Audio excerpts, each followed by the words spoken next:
Ferran Torres, c'est un tocard. Mais c'est un tocard, de temps en temps, il est pertinent. Aujourd'hui, il a mis un très beau but. Il a mis un très beau but. Voilà, peut-être que Ferran, c'est celui qu'il me faut. Je ne sais pas. À Arsenal, peut-être. En tout cas. Salam, salam, outsider. Le débrief commence maintenant.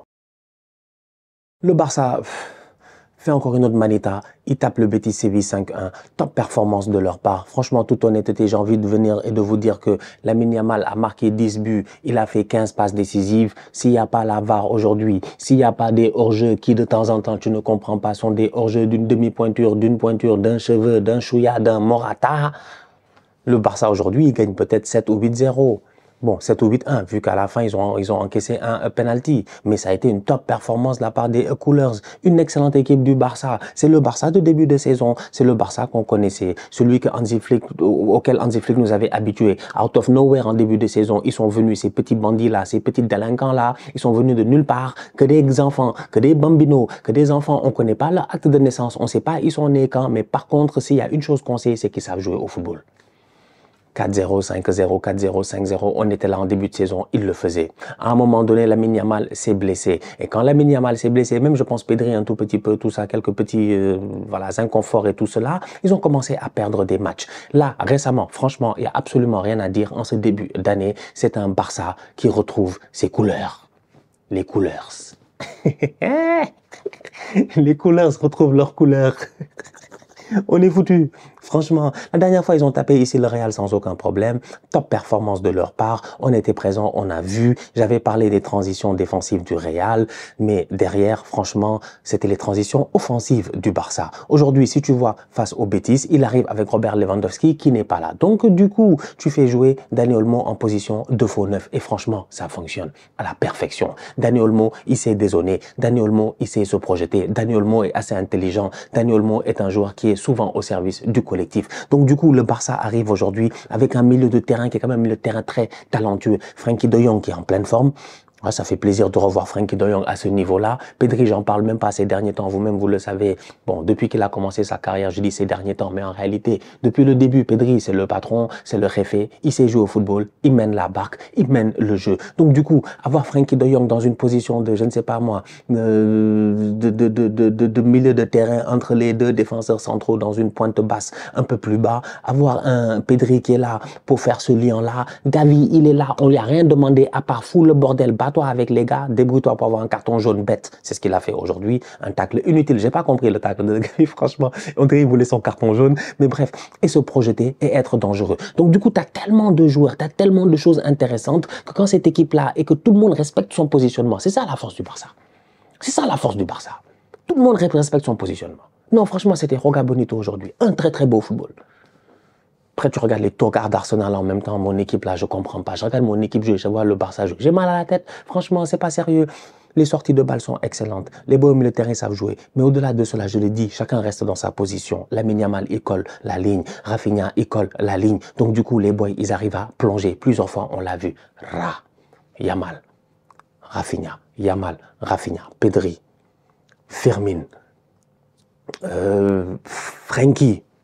Apparemment, on nous a dit hors-jeu au début de l'action. C'est pour ça que j'ai dit Yamal l'a mis 15 buts et puis 10 passes décisives. C'est-à-dire qu'aujourd'hui, calmement, c'était des petits ballons. Pa.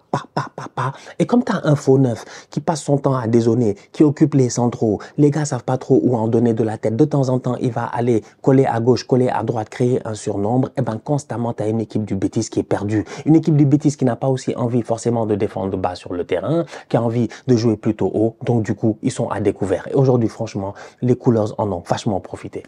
Top performance de leur part. Dani Olmo, faux neuf, 2 passes décisives, il a été excellent. Gavi marque son but. Lamine Yamal, 1 but, 1 passe décisive. J'ai envie de dire que, et je vais m'arrêter sur lui, c'est un joueur incroyable.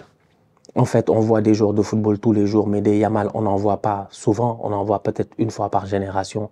Et je pèse mes mots. Chaque match, il vient, il nous impressionne. Chaque match, il fait quelque chose que nous, on n'a jamais vu. Franchement, mais pas qu'on n'a jamais vu, mais qu'on pensait pas qu'à cet âge-là, le petit, il allait faire ça, en fait. C'est-à-dire qu'on a vu des joueurs bluffants ici. Ça fait des années qu'on joue au football. Ça fait des années qu'on regarde le football. C'est-à-dire des joueurs qui sont incroyables, extraordinaires et tout. On en a vu, sincèrement. Des boys qui, à 16, 17 ans, on nous a dit que c'est les futurs X, Y, Z. On en a vu. Mais des Lamine Yamal, j'en ai rarement vu.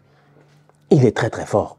Aujourd'hui, il était sur le terrain, mais franchement, c'était J'avais dit la dernière fois que depuis Neymar, il n'y avait pas eu un grand dribbleur de ce genre-là ces derniers temps et tout. Et c'est dommage que les boys maintenant, ils sont plus dans la vitesse, la percussion, la déstabilisation plutôt que dans le folklore, dans le football, dans la danse et puis tout cela. Vinicius nous l'offre, mais Yamal, franchement, c'est incroyable. Aujourd'hui, qu'est-ce qu'il n'a pas fait, boy? Crochet intérieur, crochet extérieur, il a laissé les gars là-bas sur place.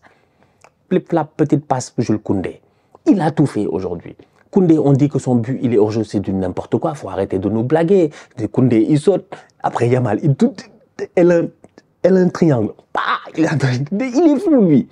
Il joue comme au jeu vidéo. Il a donné tellement de bons ballons aujourd'hui. Mais tellement de bons ballons. Ils ont tous raté. Ils ont tous raté, en fait, au moins une passe décisive de Yamal. Yamal aurait pu finir ce match avec 5, 6 passes décisives. Mais il est tout simplement sensationnel. Il sait gérer le tempo du match. Il sait quand courir, quand ne pas courir. Il ne se fatigue pas bêtement de temps en temps. Il marche, il attend, il récupère le ballon, il calme le jeu, il dribble son adversaire. Franchement, c'est un excellent joueur. Aujourd'hui, avec Jules Koundé, les deux sur le côté, ils ont été magnifiques. Ça a été sensationnel. Jules Koundé, comme d'habitude, depuis le début de la saison, je pense que nous tous, on est d'accord, c'est un des meilleurs latérales droits au monde. Voilà, il fait partie de ces meilleurs-là. Il s'est imposé dans un poste qui n'était pas son poste de départ. Jules Koundé, c'est un défenseur central, comme ça qu'on l'a connu à Séville, et puis tout cela. Aujourd'hui, il est là, mais il enchaîne les top performances, il monte, il a le coffre. Quand il vient, il nous montre qu'il a les muscles et tout, mais c'est vrai, Koundé, franchement, il a les muscles. Jules, il est fort, Jules, il est fort, il a le coffre, tu sens qu'il ne se fatigue pas. Il monte, piston, droite, gauche, pa. Il défend. La dernière fois, on l'a vu lors du Classico, 93e minute, contre-attaque menée par qui? Jules Koundé. Aujourd'hui, il met 2 buts. Malheureusement, il y en a un qui est hors jeu. Top performance de sa part, encore une fois. Donc, ouais, globalement parlant, c'est un Barça qui a tout simplement été sensationnel. Rafinha aussi a réussi à claquer son but, même si je trouve qu'il a eu à faire de meilleurs matchs que cela, mais aujourd'hui, il a été plutôt bon. Franchement, ça nous montre aussi que cette équipe est capable de jouer sans Robert Lewandowski, ce qui est très important. Parce que Lewandowski, on l'a vu, dans certains grands matchs, malheureusement, en termes de rendement, c'était un peu plus compliqué. Même s'il a claqué 25 buts, 26 buts et tout cela cette saison, il y a eu des grands matchs où ça a été un peu difficile. La dernière fois, il s'est géré, il a été plutôt bon. Mais ça donne aussi d'autres options. C'est important en attendant que le Barça aille recruter le neuf que eux aussi, ils attendent. La succession de Robert Lewandowski, ils ont besoin d'avoir quelques options, des plans B, des plans C. Dani Olmo, c'est un très bon plan B. Dans cette position de faux neuf là, il a été franchement très intéressant aujourd'hui. Et ouais, j'ai hâte de voir comment il va jouer au courant de la saison. Hansi Flick, comment il va jongler un tout petit peu entre Robert Lewandowski et aussi peut-être Dani Olmo. Et Dani Olmo, quand il joue, ça donne aussi l'opportunité de voir d'autres joueurs.